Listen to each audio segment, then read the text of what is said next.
aim of my garden is self-sufficiency.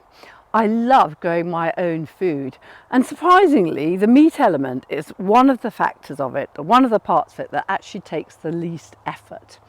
So I'm going to just show you quickly around all my different crops that I have growing here, and you can see exactly what they do to the land. So in this wood I have my piggies. Hello darling, and these piggies are really nice. They're a present from Jimmy, from Jimmy's farm, and I've had them for about 2 weeks now, so they're rather bigger than normal that I get them. But every year we get 2 little piggies, and we get hardy breeds so that they love being outside. They have their little sty there. They just truffle around in the wood, and they could actually get all the nutrients they need from the ground. But I do feed them bits and pieces because, well, I want to keep them very tame, and but I don't give them too much. I give them far less than commercially reared pigs because I don't want too much fat on them. But they are the most adorable animals. They're very friendly. Please don't eat me. Please don't eat me. And they're lovely. Someone said to me the other day that he actually, oh, that was biting my toes. He actually breeds his, but I've never done that. But I think I might do that next time. I might actually try and get a boar in and actually have my own feed. He is trying to eat my Wellington boots now, but they will eat non-stop if you let them. But if they forage in here, you're eating my toes, you naughty girl, you naughty girl.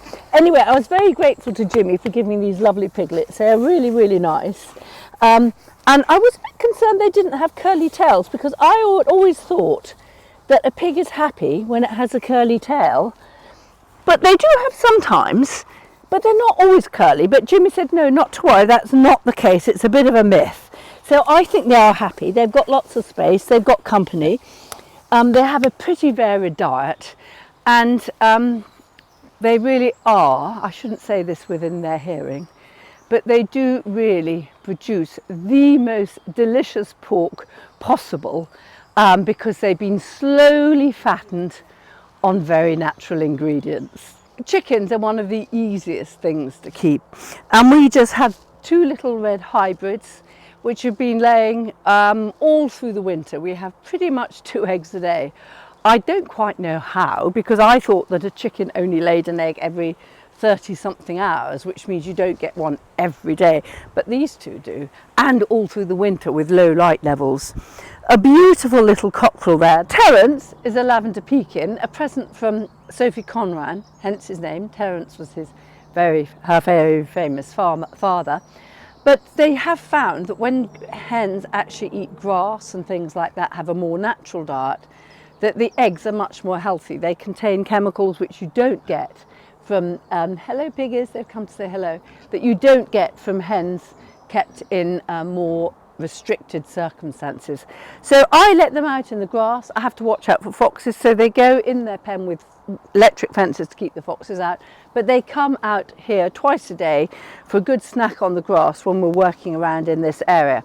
And of course, if you have chickens, it's quite useful if you have a rodent controller, and there is one of my rodent controllers there, who is a very good little huntress, and she is a good ratter, and I can highly recommend a Jack Russell as a wonderful ratter and companion, but she's not a particularly good gardener. Come and have a look at my sheep. So we are very lucky, and we've probably got about 7 or 8 acres of field, but it is very, very poor soil, and it was an old medieval village and not much grass. But on that I keep a handful of sheep. It varies from year to year how many there are, but I have about 7 or 8 Soay sheep. And I chose Soay because they are very easy. So they're wonderful mowers. They graze, like all sheep, the sward very tightly. And they are quite small compared to real sheep, but they don't get fly strike nearly as much. But I do obviously look at them every day just to see that they're fine. They don't get stuck on their backs or caught in fences, which real sheep often do. My husband used to be a proper farmer, And the more bred, highly bred sheep do have more problems, but they don't get foot rot. They're self-shedding, so we don't have to shear them. So they are really a wonderful sheep, and I think they're just so beautiful. And they taste pretty good too. Very low fat on their meat, but a lot of flavour. And we probably put 2 or 3 or 4 in the freezer, and that keeps us going all year. So what with the sheep and then the cattle, so we have 2 or 3 Dexters, sometimes 4, sometimes 5. The Dexter cattle, again, very easy breed, quite small, so they make the meadow look much bigger than if it had a huge Charolais or a large breed in there. They're pretty easy to handle, all kept at a very low stocking density.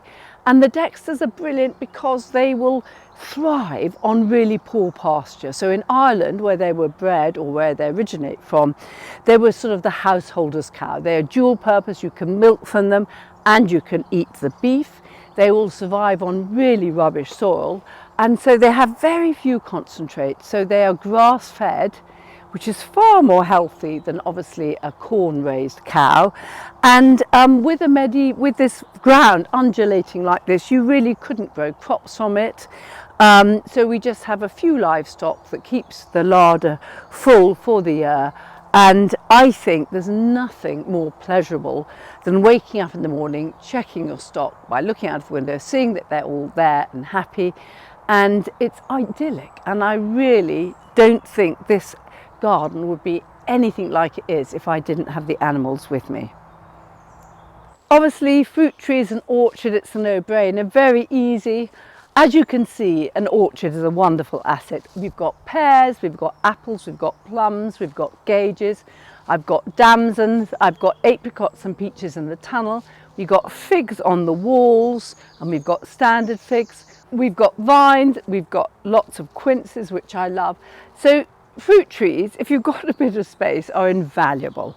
The problem is obviously with the soft fruit, the raspberries and the black currants and the gooseberries, which we also have, they're wonderful too, but for a lot of those you need to pick and store them, and I have very little spare time, so we tend to be very slow at freezing them and very bad at that. But if I had more time, that is something I definitely would do. The vegetable garden I love. I've got my new protected vegetable cage for my brassicas. I've got my polytunnel. I've got one set of veg beds there and the other behind the hedge. And we try to be as self-sufficient in veg as we can. But because I'm just doing 1 day a week in the garden and Dave helps me 1 day a week, there's a lot to do. So I am not going totally self-sufficient like the lovely Max Cotton, who did a whole year living on just what he produced from the land. But I like to do a fair chunk of it so that I've got a great diet, lovely produce, but I'm not 100% self-sufficient. And the final thing that I'm going to show you are the bees. We've also got bees, so we've got 2 hives, one here and one over there, and we probably produce between 20 and 30 pound jars of honey a year. And to have unpasteurized honey, I think is amazing. I love it. And what was interesting is that last year it was possibly quite damp, and it actually started to ferment the honey. So some of the jars all actually burst. And apparently that's quite healthy. It's just fermenting honey, which, like anything that you eat that's fermenting, is beneficial to you. So my husband does those. I don't do the bees, but I love them. They help pollinate the garden, and I think they just add another dimension. So this garden is designed to be as self-sufficient as we can. Now, if you remember The Good Life and Felicity Kendall, she had her little plot, and that everybody loved that sort of idyll of Felicity Kendall and The Good Life producing whatever they could. And between her and the old-fashioned ferme ornée, which was something that was in the 17th and 18th century, when they did these beautiful farms with beautiful cattle, beautiful buildings, and the whole thing was just perfection, usually by very wealthy people with lots of staff to do it. So I am neither of those two. I'm sort of in the middle. Well, I don't know where I am really, but basically my ethos is I just love growing and producing food. I love my garden. I want it to look as good looking as I can make it. I love playing in it and experimenting in it. And I also like to grow as much of my produce as I can on my 1 day a week and days 1 day a week. So I hope you feel inspired to grow your own. Maybe you won't get a pig and a cow, maybe you will, but I tell you, it is just so rewarding and enjoyable.